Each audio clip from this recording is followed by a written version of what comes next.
Imagine you wake up tomorrow and discover that your paycheck is exactly the same. Your bank balance looks normal. Your mortgage payment hasn't changed. Your car payment is still due. But when you go to the grocery store, everything costs more. The money in your pocket still says the same number. It just doesn't buy as much. At first, you assume it's temporary. Then you notice restaurants raising prices. Contractors demanding more. Businesses changing prices constantly. People rushing to spend their money before it loses even more value. Now imagine that this isn't happening for a few months. Imagine it happening across an empire. And imagine the government itself is helping make the money worth less. That is remarkably close to what happened to Roman currency. But here's the fascinating part. Rome didn't simply wake up one morning and run out of money. It slowly changed the money. Again. And again. And again. Until people began to lose faith in what the coins were actually worth. And the most important lesson isn't really about ancient Rome. It's about what happens whenever a government discovers that changing the money can temporarily solve a financial problem. Because once the door opens, it can become incredibly difficult to close. Welcome to Money Explained Differently, where we uncover the hidden side of money and explain the financial stories most people never see. To understand how Rome damaged its currency, forget the image of an emperor sitting on a golden throne. Instead, picture an ordinary Roman merchant. He has spent months selling grain, wine, or clothing. Customers pay him with silver coins. He trusts those coins because everyone else trusts them. He can take them to a supplier. He can pay his workers. He can save them. The coin isn't valuable because the emperor's face is stamped on it. It's valuable because people believe the silver inside it and the system behind it are worth something. And for a long time, Rome had one of the most powerful monetary systems in the ancient world. The Roman denarius became an important silver coin throughout the empire. But Rome had an enormous problem. An empire costs money. Armies cost money. Roads cost money. Government officials cost money. Grain distributions cost money. Wars cost enormous amounts of money. And emperors had one especially dangerous habit.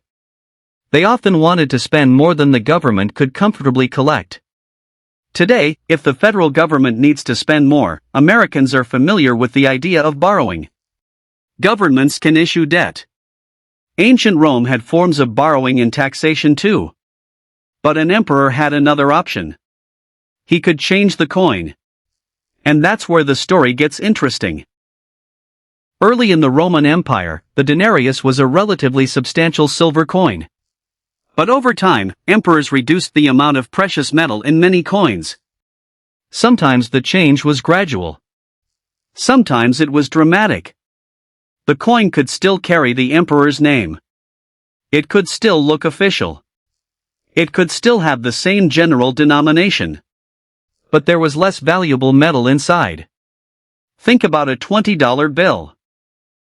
Imagine if the government announced that the bill was still called a $20 bill, but secretly made every $20 bill worth less in purchasing power. You would still recognize the piece of paper. The number would still say 20. But the economic reality would be different. That was one of the fundamental problems Rome faced. And at first, this strategy could actually work. Because if the government had 100 pounds of silver, it could make one number of coins. If it reduced the silver content, that same supply of metal could produce far more coins. Suddenly, the government had more money to spend. On paper, it looked like a solution. But there was a catch. You can change the coin. You can't permanently change what people believe the coin is worth. And this is where the story begins to resemble something very familiar to modern Americans. Think about inflation. When prices rise, one of the first things people notice is the price of groceries. But inflation isn't simply about one product becoming more expensive. It's about the purchasing power of money changing. A dollar is still called a dollar. But if that dollar buys less than it used to, the economic meaning of the dollar has changed. Rome faced its own version of this problem. One of the early major changes came under Emperor Nero. Nero reduced the weight and silver content of the denarius. That didn't instantly destroy Roman money. In fact, the empire continued functioning. People continued buying things. Taxes continued to be collected. Soldiers continued to be paid. This is important. Currency debasement doesn't necessarily create an immediate economic disaster. That's what makes it dangerous. It can look like a clever solution. The government gets additional room to spend. The emperor can finance military campaigns and public expenses. And ordinary people may not immediately realize what has changed. But once the process begins, future emperors have an incentive to continue it. Because the temptation is obvious. Suppose you inherit a government with enormous expenses. Your soldiers want their pay. Your borders are under pressure. Your treasury is strained. You could raise taxes. You could cut spending. You could borrow. Or you could alter the currency. Changing the coin can feel easier. And that's exactly why the strategy can become a trap. The Roman Empire became enormous. Its armies were stationed across Europe, North Africa, and the Middle East. Those soldiers needed food, equipment, clothing, transportation, and wages. And the further the empire expanded, the more expensive it became to defend. Then came one of Rome's most turbulent periods. The 3rd century. Emperors rose and fell rapidly. Civil wars erupted. External enemies attacked. Political instability increased. And the monetary system came under enormous pressure. This is where Rome's currency story becomes especially dramatic. A new coin called the Antoninianus appeared during the reign of Caracalla in the early 3rd century. It was presented as being worth 2 denarii. But it did not contain twice as much silver. Instead, it contained only somewhat more silver than a denarius. That difference mattered. The state could create more nominal value from roughly the same amount of precious metal. It was an elegant trick on paper. But the Roman monetary system kept moving in the same direction. More coins. Less precious metal. Greater financial pressure. And eventually, the gap became enormous. By the middle and later 3rd century, the Antoninianus had become heavily debased. Some issues contained only a small fraction of the silver that earlier Roman silver coins had contained. And now something important was happening. People had choices. If you received a coin that you suspected contained less silver, would you want to save it? Probably not. You might spend it quickly. You might demand more coins for the same goods. You might prefer better quality coins if you could get them. And that creates a dangerous feedback loop. When people expect money to lose value, they change their behavior. They don't necessarily need to understand monetary theory. They simply react. A merchant may raise prices. A worker may demand higher wages. A soldier may demand better compensation. A landowner may prefer payment in goods instead of coins. A wealthy person may try to protect their wealth through land, property, commodities, or precious metals. In other words, once confidence in money weakens, the entire economy begins adapting around that loss of confidence. And this is the part of Rome's story that is easy to miss. The problem wasn't simply that Rome created too many coins. The deeper problem was trust. Money is ultimately a social agreement. A coin works because people believe someone else will accept it tomorrow. That's true whether you're holding an ancient silver coin or looking at the balance in a modern bank account. The form is different. The principle is surprisingly similar. But Rome still had another problem. The empire wasn't just dealing with a weaker currency. It was dealing with political instability, military conflict, rising government expenses, disrupted trade, and economic pressures.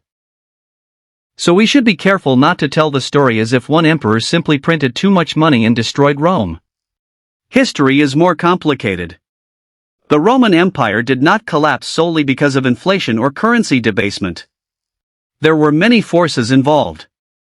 Political instability, civil wars, military pressure, tax problems, trade disruptions, administrative challenges, changes in population and production, and pressure along the empire's borders. Currency problems were part of a much larger crisis. But they made that crisis harder to manage. Eventually, Rome attempted major monetary reforms. One of the most important came under Emperor Aurelian in the late 3rd century. Aurelian introduced a reformed coinage, including a better quality coin often called the Antoninianus or by the modern name Aurelianianus. The reform attempted to restore confidence. But stabilizing money after people have learned to distrust it is much harder than weakening it. That's another lesson Rome offers. Destroying trust can happen gradually. Restoring it can take enormous effort. Then came Diocletian. Around the beginning of the 4th century, Diocletian introduced major reforms to the monetary system and the wider economy. He strengthened the taxation system. He reorganized administration. He introduced new coinage. And in 301 AD, he issued the famous edict on maximum prices, attempting to control prices for a huge range of goods and services. Why? Because inflation had become a serious problem. The government was trying to fight rising prices directly. But price controls have a complicated history. If a government orders a product to be sold below the price sellers are willing to accept, sellers may reduce supply, sell elsewhere, or simply avoid the official market. That doesn't mean every price control automatically fails. But it does mean that controlling prices doesn't necessarily fix the underlying reason prices are rising. And Rome discovered just how difficult it was to control an economy by decree. The deeper lesson was becoming impossible to ignore. You cannot simply command people to trust money. You have to give them a reason to trust it. And this brings us back to modern America. Suppose your house is worth $500,000. You have a mortgage. You have a retirement account. You have money in a savings account. You earn a salary. Now imagine inflation rises. The number in your savings account may not change. But what that money can buy changes. Your house may become more expensive in dollar terms. Your paycheck may increase eventually. Your mortgage payment might remain fixed if you have a fixed-rate loan. So inflation doesn't affect everyone equally. And that's exactly why monetary changes are complicated. A borrower can sometimes benefit from inflation because they repay a fixed debt with dollars that have less purchasing power. A saver holding large amounts of cash can be hurt because the purchasing power of that cash falls. A homeowner may see the nominal value of their property rise. A retiree living on fixed income may feel the pressure much more quickly. A business might raise prices to protect its margins. A worker might ask for a raise. And once everyone starts adjusting to higher prices, inflation can become embedded in expectations. That doesn't mean modern America is repeating ancient Rome. It isn't. The United States has a completely different financial system, central banking structure, monetary technology, economy, and political environment. But the underlying economic principle is worth remembering. Money only works when people believe tomorrow's money will still have meaningful value. And Rome demonstrates what happens when that belief is repeatedly tested. There is another fascinating part of the Roman story. Even after the monetary system had suffered enormous changes, Rome did not simply stop using money. The empire adapted. Different coins circulated. Gold became increasingly important for major transactions. Taxation changed. Payments increasingly involved goods and services in some contexts. The economy did not suddenly turn into chaos everywhere. This is important because historical collapse is rarely a light switch. It's usually a process. Institutions weaken. People adapt. Businesses change. Governments respond. Some reforms work. Others don't. And eventually, the system that once seemed permanent looks completely different. So what can ordinary Americans actually learn from Rome? Not that inflation means the United States is about to collapse. That's an irresponsible comparison. The useful lesson is much simpler.